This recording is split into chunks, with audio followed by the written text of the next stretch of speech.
Hello YouTube, this is Morgan Airspeed Prime here with my next Star Wars video. This is going to be my first Ahsoka episode review. So this is going to be for Ahsoka Season 1, I guess, Episode 1 and 2. So we've got 2 episodes as the premiere here. And yeah, overall, jumping straight in here, I definitely really enjoyed it. I really, in many ways, with this show specifically, didn't know what to expect. Like, I really like the character of Ahsoka, so I was always going to watch it. And what I saw from the trailers obviously looked pretty good. And then watching the episodes, it's definitely got more going on than I expected. I think the real kind of standout element for me is definitely kind of the mystery element going on. I like that they're using the plot point from the end of Rebels to be the kind of take off plot point for this show, that we are both trying to find Thrawn, and then for the kind of hero characters, it's this more personal quest to also find Ezra, who are both should be in the same place wherever they were taken at the end of Rebels. That's very strong. But then you get this sort of almost like unexpected elements of this plot, these dynamics with the characters that have happened in the gap basically between what we saw at the end of Rebels and then starting this series. So the idea that we're actually jumping in, and Ahsoka and Sabine used to be master and apprentice, but something happened, they went their separate ways, and now there's kind of a need for this master-apprentice relationship to kind of start up again, because Ahsoka has basically found some clues to find the way to Thrawn and thus Ezra. So obviously there's like I said, the personal aspect, find Ezra, that's a very important plot element. But then Thrawn is sort of the key to, will the Imperial remnants actually be a true threat? Thrawn has the potential to do that. And that's sort of like the idea of Thrawn as a character, that because he was quote-unquote defeated at the end of Rebels, it meant that he wasn't around for the original trilogy. And in a way, that was a major loss for the Empire, not having Thrawn around. Like, they might have had a better chance, even with the defeat of Palpatine and so on, if Thrawn was actually still around. But now he has the chance to potentially reform the Empire from the remnants, and the idea is that like there's a war potentially on the verge of happening here, if there is a strong leader controlling the Imperial remnants. And this combined with stuff that we learned from like the last season of The Mandalorian, and you can see how a lot of this stuff is connecting together. They're actually doing a quite good job about fleshing out this post-episode 6 era with all of these shows and addressing all of these little plot points. From a world building perspective, of course, we get the most notable stuff here being that they're addressing the concept of different galaxies in Star Wars. So the Star Wars obviously has that thing of like in a galaxy far, far away, a galaxy, but now we're really addressing the idea of what about other galaxies? And that seems to be where the Purrgil took Thrawn and Ezra at the end of Rebels, and we are now figuring out how we actually go about addressing that. Do we have star maps for different galaxies? And it seems like there are kind of arcane ways to actually figure that stuff out, and that is where the character of Morgan Elsbeth really comes more into play here, with a big reveal that she's from Dathomir. She's basically a Night Sister, and so has that kind of force sensitivity, the ability to use the magics with a K, I suppose. That was very cool. And so I'm very intrigued about a lot of the characters, a lot of the elements going on here, and then especially with Baylan and Shin being introduced. They actually seem like they have some pretty, interesting kind of substance to them, with the direct confirmation in the episodes here that Baylan is a former Jedi, and then Shin is obviously his Padawan from, like, it's unclear if like this is a Padawan he had from when he was a Jedi, or if this is someone who he's kind of maybe picked up since the kind of fall of the Jedi. And so is that why there was no record of her lightsaber from Huyang? And so interesting stuff there. But I suppose getting into a first kind of big plot point will just be the clear idea of like this very much feels like a direct Star Wars Rebels follow-up, but it didn't really feel like you just had to fundamentally know every single thing about Rebels. Yes, if you knew Rebels, you got more of the connections of, like, you know, the guy giving the speech, and then the senator he introduced. Like, they are characters from Rebels in a kind of slightly different position because obviously time has passed. That's great. But at a core level, it felt like once you had the bare core knowledge of what the dynamic is between the Rebels characters, and then knew what the actual big plot point was from, like, the finale of Rebels, you were pretty much caught up to speed with kind of what was going on here. Of course, you're always going to get more out of this if you know the stuff with the characters, but that was the kind of takeaway that I had, that once you just knew the basic idea that, okay, Hera, of course, was always the mother of the group, and she kind of plays that role here, where she is aware that what Sabine needs is to kind of be with Ahsoka going forward, but Hera knows Sabine better than yeah, I suppose Sabine knows Hera more than Sabine knows Ahsoka, because Ahsoka was never like a member of the Ghost Crew as such. There were moments when she was in the series a little bit more, but she was always more kind of in the background, a little bit more mysterious, this key character who would come in at key moments. And so it speaks to the idea of Hera is like a kind of family member for Sabine, so Hera giving advice to Ahsoka about how best to sort of handle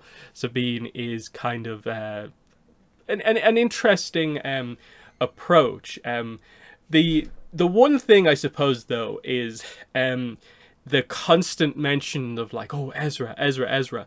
In that case, it's where, like, you really, really did need to know, I suppose, some stuff about Rebels to really understand the significance of why Ezra is important. Also, in terms of just, like, canon Thrawn, that's basically where all the material kind of is with him. Of course, there are the novels with Thrawn, and he was mentioned, like, in the previous season, and so in Mandalorian and stuff. But it's those novels and it's Rebels where we got our stuff with Thrawn.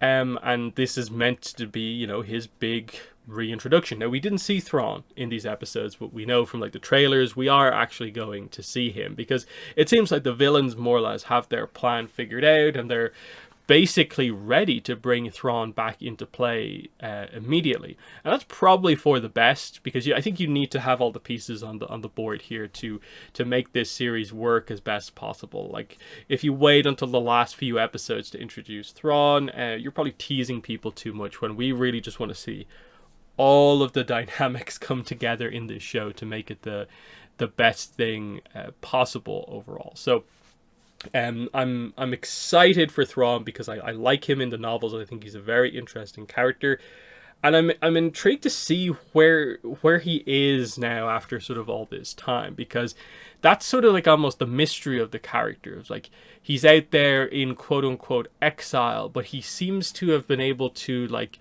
communicate in a way enough with, like, Morgan Elsbeth to kind of create some sort of a plan. So what's going on here? Has he formed, like, a new fleet in this different galaxy? And so what do we have here? The Eye of Sion is going to be the thing that brings that fleet back into play?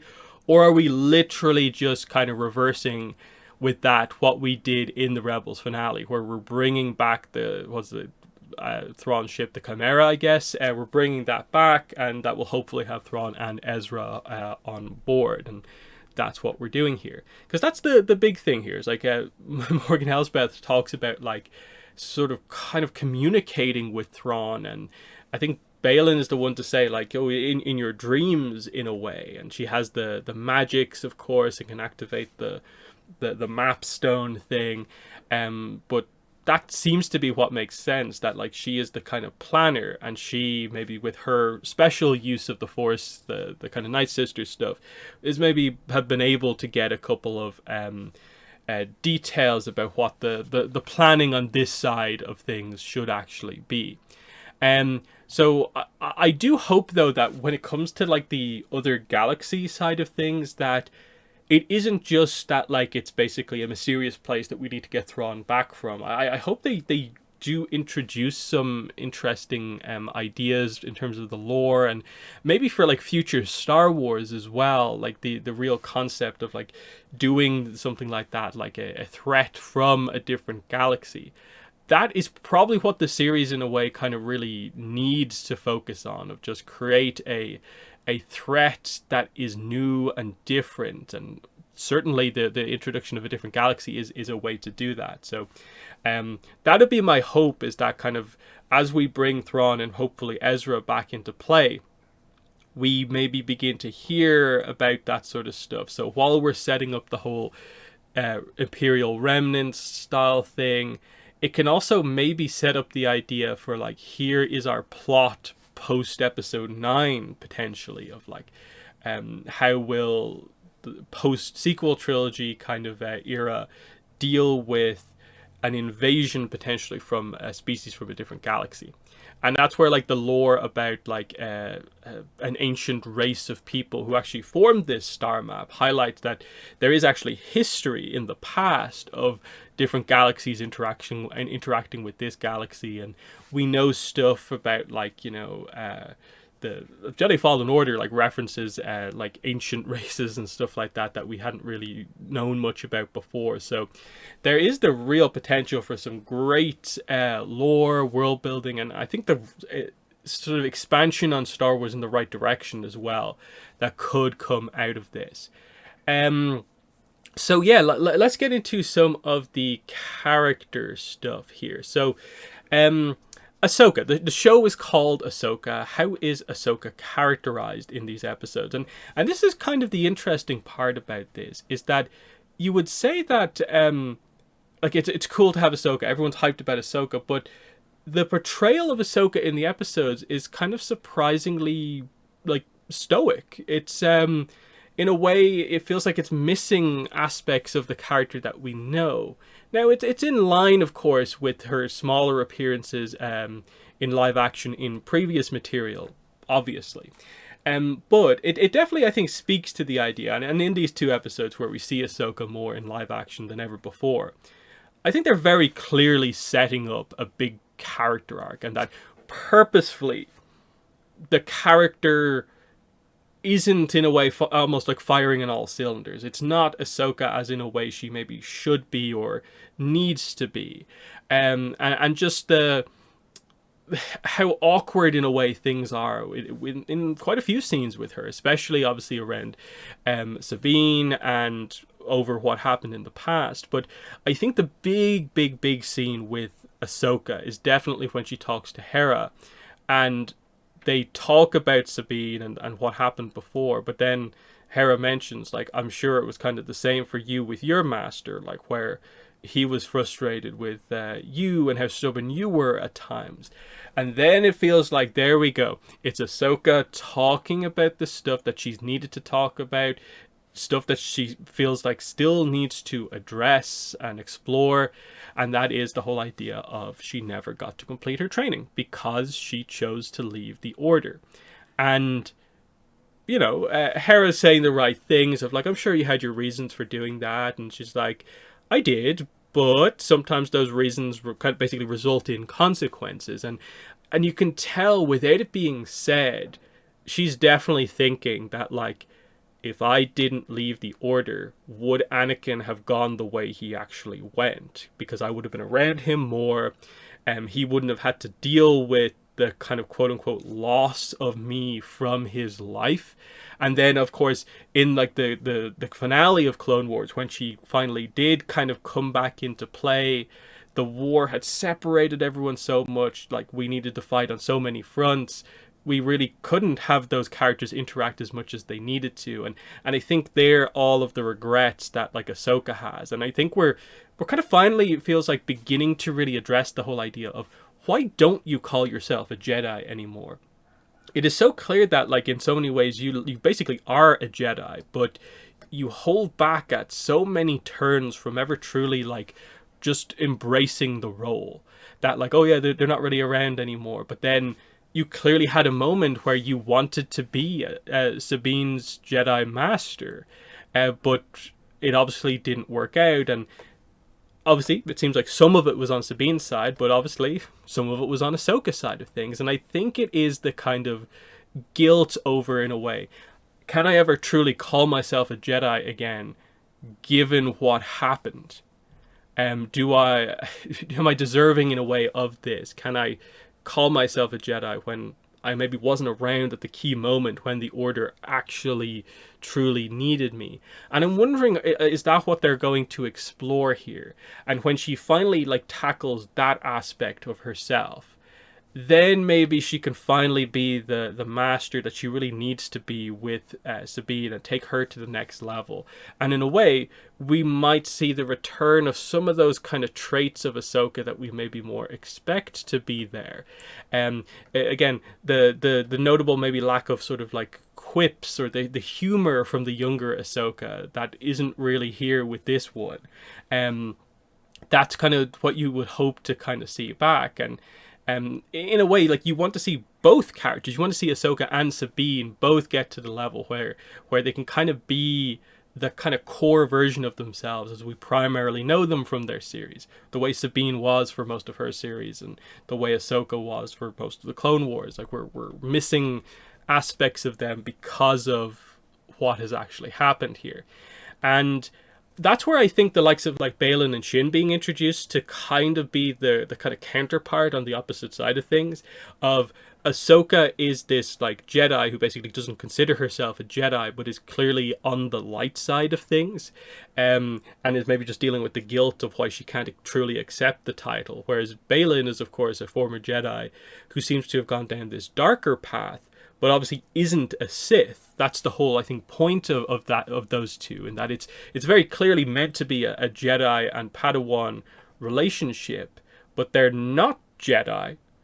They're kind of this kind of mercenary group, but he still feels like he has a sort of honor code to him, and there's elements of like a little bit of a Dooku going on with Baylan, and you wonder like what's going on here. Like I want his backstory now, and again, like I said earlier, I want to know, like, is Shin someone who he started to train only more recently, or is this like a kind of 10+ year kind of partnership that's been going on here? What is the exact kind of breakdown of what's going on here? Because she definitely follows like everything he does, and obviously this is part of the master apprentice dynamic, but it feels like the setup there is, in a way, are we going to see Shin show more kind of freedom within that dynamic? And, you know, right now he's talking about the idea of like, when we do all this, we will achieve power beyond anything imaginable. What does he mean by that? Is this relating to Thrawn and they'll have political power because they'll be working for him? Or is it something related to the idea of being able to explore the other kind of galaxy or dimension? There's something that they have going on with them. But otherwise, it does kind of come across as they are kind of just mercenaries kind of hired by Morgan Elsbeth. But Baylan seems to be quite an intelligent character who... almost the whole idea of he just wants power doesn't almost seem to fit him, because he seems very thoughtful about everything, and he's talking about like he's very aware and like interested, truly interested in what like Elsbeth is doing with the whole map and the different galaxies, and he knows about all the kind of the Jedi legends about this stuff. It's very interesting, and especially like the final scene, in a way, of like her kind of confronting him over the idea of, you seem worried about like Ahsoka basically being involved in this, and he's more like, you know, there's not many Jedi left. I'd hate to have to basically like kill one of the few like remaining Jedi, but that's the kind of position we find ourselves in. And so it's like, that's very interesting, because again, he's not a Jedi anymore as far as we're aware, but doesn't hate other Jedi. It's not like the level of like hatred with the Inquisitors, but then we do also have an Inquisitor character around here, what's his name, Malak or something like that, who I think everyone is speculating is Ezra, but I'm not sure that makes sense just from the perspective of we're trying to get Thrawn back from a different galaxy. How is Ezra potentially back already? But you do wonder, like, is that Inquisitor there for, like, any reason beyond just we probably need to have one of these characters truly go down in a lightsaber fight, and they don't want to do that, at least maybe early on, with Baylan or Shin. So that is the setup there. So yeah, that's kind of them.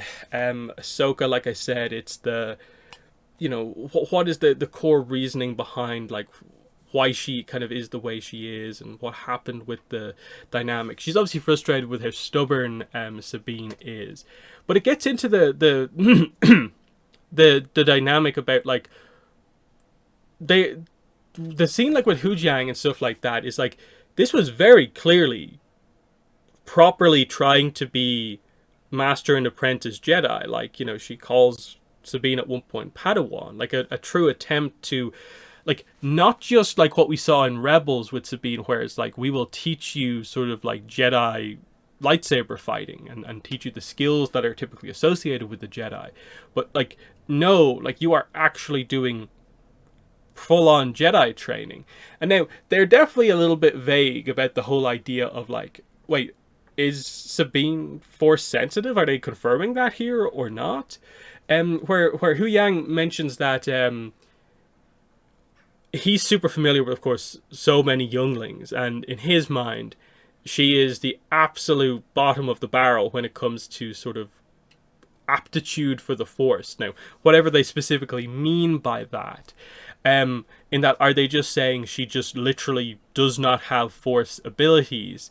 Or are they saying that she is actually minorly Force sensitive, but it is so minor that she basically can't do anything with it? And it's getting into a little bit of a weird situation where there are clearly some suggestions, I think, across the episodes that she is Force sensitive. Like, the dreams seem to be almost like a little bit more like, you know, actual almost like Force dreams of, like, communication. And especially when I think Morgan Elsbeth mentions that, and I think Baylan said something to her about, like, oh, like, in a way you're communicating via your dreams almost, and is Sabine kind of doing the same thing? That's the point. Or with the Sabine connection again, are they just saying she is non-Force sensitive, and that by default makes her bottom of the barrel, and she's going to have to try so hard to make up for that? I don't really know, because obviously they don't seem to want to get into stuff about, like, kind of midichlorian counts and so on. But again, the whole idea is every living being is part of the Force, but only some are, like, connected, are able to use the Force sensitive in that way. So I'll be intrigued to see where that one goes as they go forward. Like, are they going to just be like, oh, Sabine has the Force now? Or are they more going to sort of commit to the idea of just, like, she is just the most tiny little bit Force sensitive, and it just allows her minor visions and stuff like that, but she really doesn't have the powers? Because we get a full-on lightsaber fight with Sabine against Shin. And obviously, one of the big things you'll note compared to before was that she's not using any of her Mandalorian, like, equipment and stuff like that. Like we even saw kind of in The Mandalorian, where, like, you know, the whole idea with Din and then Bo utilizing the Darksaber was that they use it in combination with all of their gadgets to, like, make up for the fact that they're not Force sensitive. And that's what Sabine was doing in the past, but when she does this fight here, it's clear that she's gone through some training, so she's confident enough to stand up to someone, just lightsaber to lightsaber, no gadgets. And she holds her own, like, to a certain extent, but it's sort of, I thought the fight was done in a way where it was clear enough to where, like, she was constantly disadvantaged throughout the fight, that Shin was in control throughout the entirety of their fight, but that there was a kind of core competence there from Sabine where she wasn't just, like, helpless, but she's going to have to go through a ton of training to be able to really stand her own in a fight like this. Now, this is where they basically cliffhang the first episode, and I'm so glad they did 2 episodes, because I think this would have been a pretty bad cliffhanger. because Sabine gets stabbed straight through the kind of stomach effectively with by Shin and her lightsaber, and she's just basically recovered the next scene we see her in. And the problem with this is that this is, they did this multiple times in Kenobi.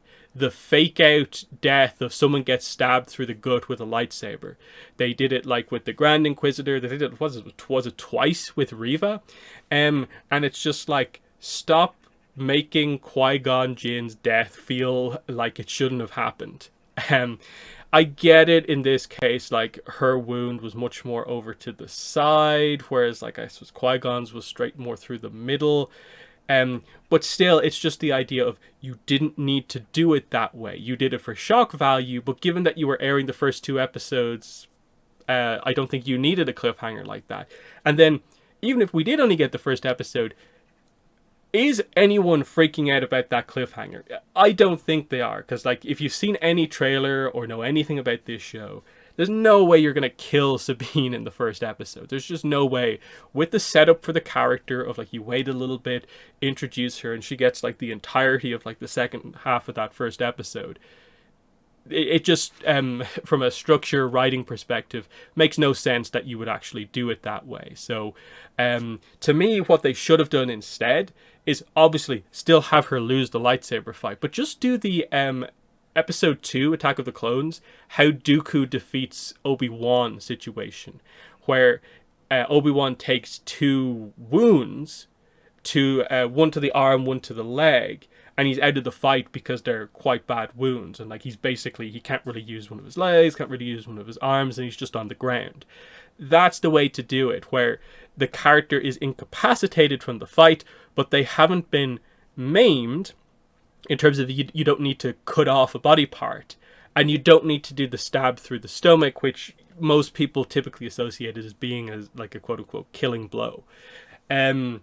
That would have been the more ideal way to do it. That way, the super quick recovery from Sabine makes a lot more sense, because she's just getting over some like kind of like wounds on her like arm and leg, rather than potentially like an entire hole through her like stomach needing to be kind of filled in, basically. Because it is a little bit kind of almost comical how fast that goes, of just like, oh, she's up and running again, and within like a day or two she's ready to go out on the mission again. Again, I don't think it's super important that you done this, because either way she's lost that fight, and that fight is sort of symbolic of, I need more training to get to the level where I could defeat her. I need Ahsoka. This is the trajectory for these 2 characters. That's quite important. Getting into Sabine herself, I suppose, a little bit more. Definitely an interesting one, because obviously you start off with the idea that it's this kind of celebration of like, oh, look at the people who helped sort of like end the war, and she's meant to give a speech or something like that, but she doesn't show up. And she gets this kind of cool sequence where she's listening to music on her speeder bike. She gets a cool sequence where she slides under a ship, and just shows that she still has that sort of rebellious side, that stubborn side, that's kind of a little bit kind of anti-authority. And you can, in a way, in those scenes kind of see why, okay, I could see elements of why the Ahsoka master-apprentice situation didn't quite work out. But she's basically living where like Ezra lived, and it seems like she just has that Ezra message out and kind of listens to it like every day. That is this really defining thing for her that she feels that she has to do. And this is where we really get into the idea of like this is this character's like kind of defining goal, is Sabine wants to get Ezra back kind of more than anything. Ahsoka seems to have the broader goal of like just directly stopping a war from happening and the return of Thrawn, whereas Sabine is more directly, I think, about Ezra. I think she's going to, of course, care about like stopping the Empire, obviously, because she was on a group of rebels. She fought for this in the first place, but the true personal impact here is trying to get Ezra back. Now, what way are they going with the whole Ezra thing? Is this purely just a quote-unquote member of her family, the kind of brother kind of figure, or are they trying to lean in the direction of romance here? Because I know like this is a ship that is out there. I wouldn't mind if it was a ship, because I actually really don't think Star Wars does romance that much. I would be absolutely up for another romance in Star Wars. I think it's just an element that has been a little bit missing from some of the shows, is that we haven't kind of had something like that. They've held back with whatever the main character is on a specific show. This is kind of an opportunity to do something like that, and see where you actually go with it. Now, a lot is going to depend on when they choose to bring Ezra back into play, because we know they have the actor for Ezra. We just don't, I suppose, know the extent of the role. Obviously, they did the hologram kind of message, but what is the kind of future for the character? But yeah, that's just an interesting thing to note, that like for it to be such a drive thing like this, you kind of feel like, is it kind of could it be romance? And I'd be like, yeah, sure. It doesn't have to be. If they decide not to go with it, I'm still kind of like, cool, like introduce Ezra. That sounds great.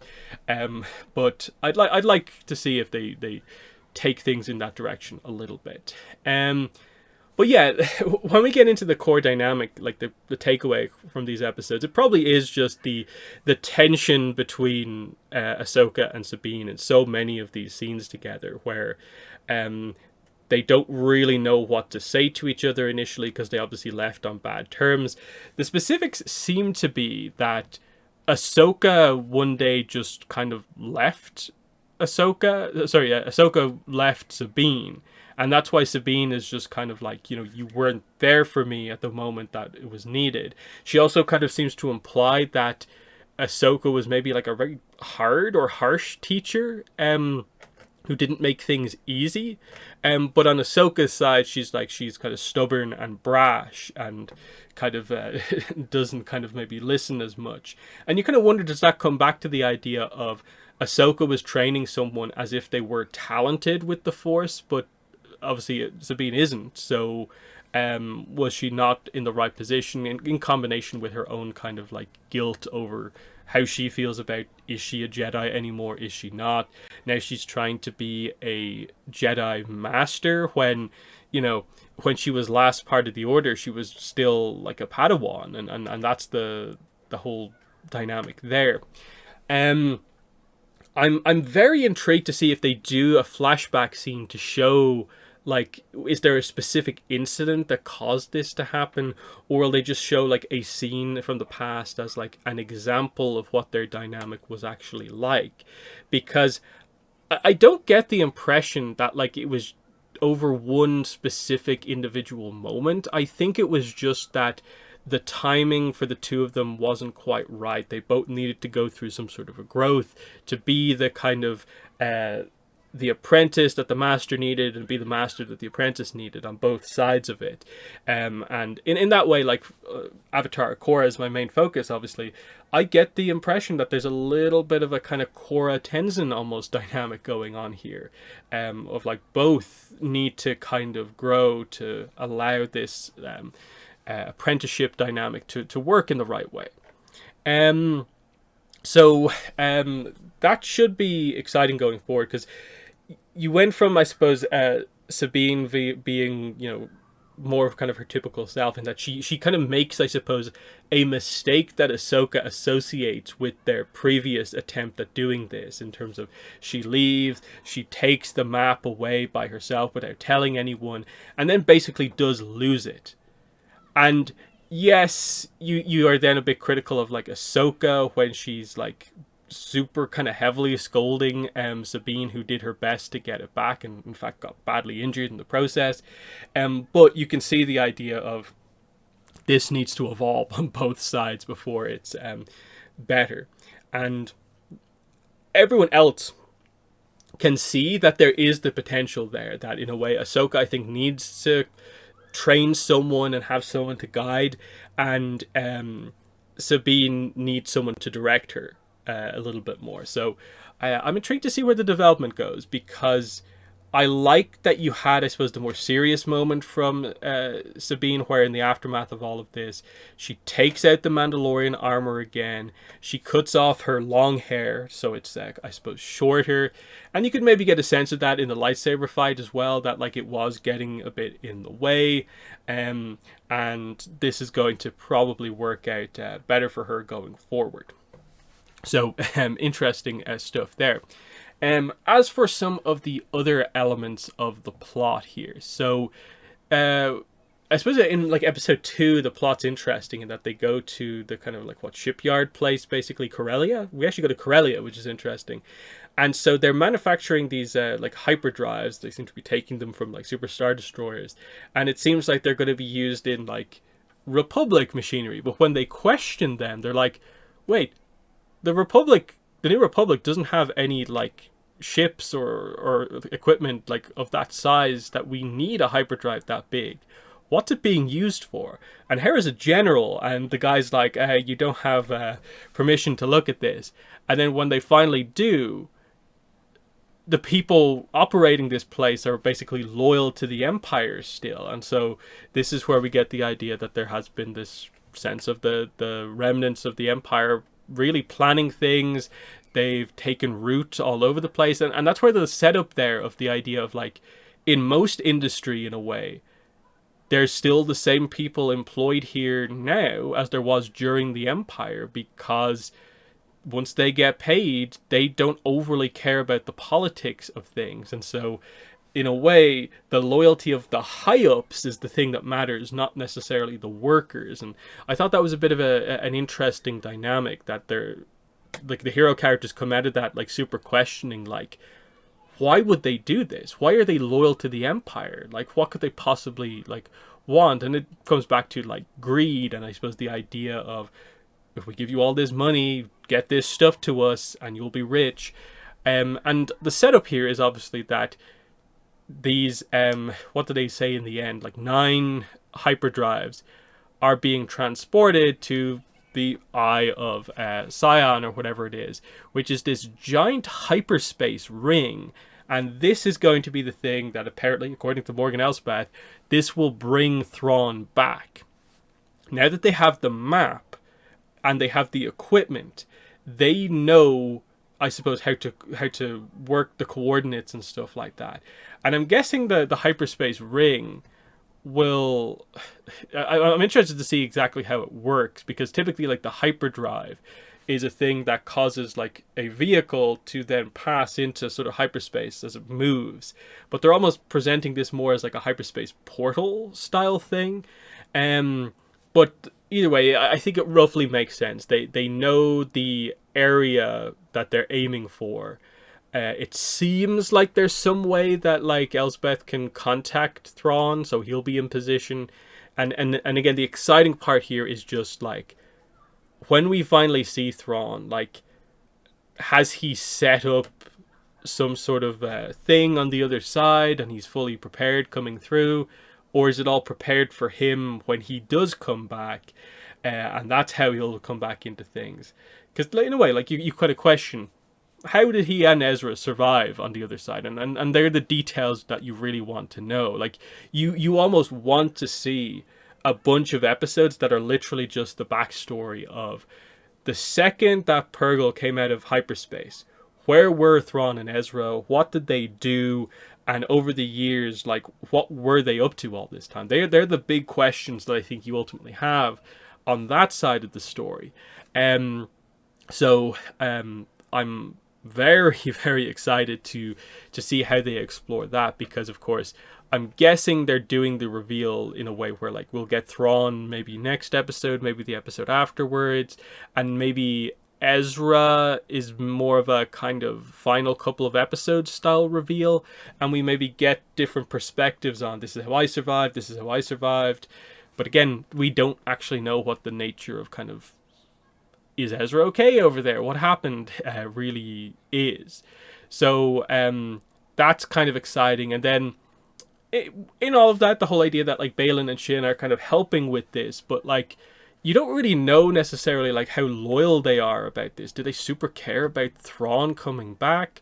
Or are they going to achieve their power elsewhere through some other different kind of angle? And it just means that you are super hyped for when Baylan and Shin meet Ahsoka and Sabine. Because now there's a bit of a rivalry between Shin and Sabine because of the fight that they had. Baylan, I guess, is going to know Ahsoka, whereas maybe she doesn't quite know him. Maybe they do both know each other, but I got the impression, because like she got his identity, she doesn't immediately recognize the name, but he seems to know her very clearly. And in fact, actually, there's a very interesting detail. He knew from a much earlier point that like Sabine was the former apprentice of Ahsoka. So how did he know that? That's a very interesting point just by itself.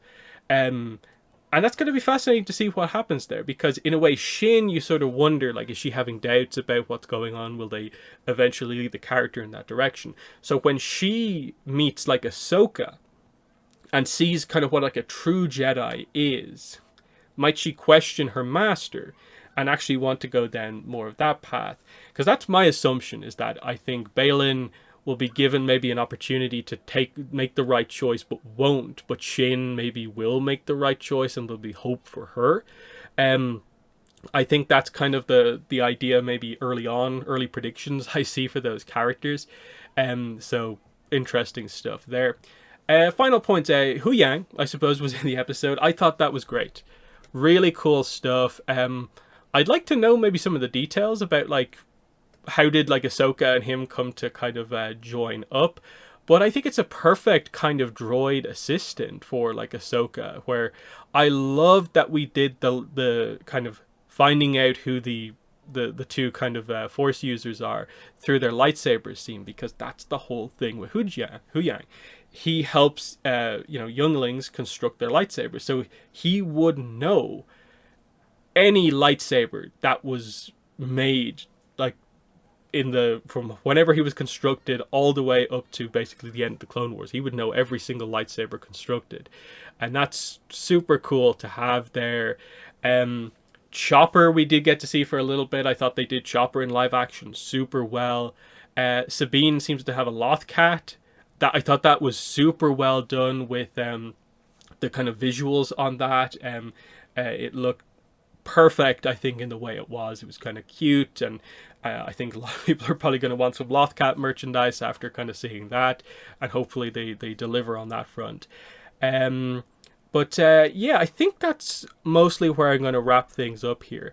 I wish there was maybe a little bit more to speculate about, but I feel like there was a surprisingly like dense amount of, like, there's a lot we need to cover here, and in a way there's a lot that still needs to be presented in coming episodes to kind of get us up to speed ultimately. But I'm very happy with what we got here, and my minor criticisms, I think, will just be...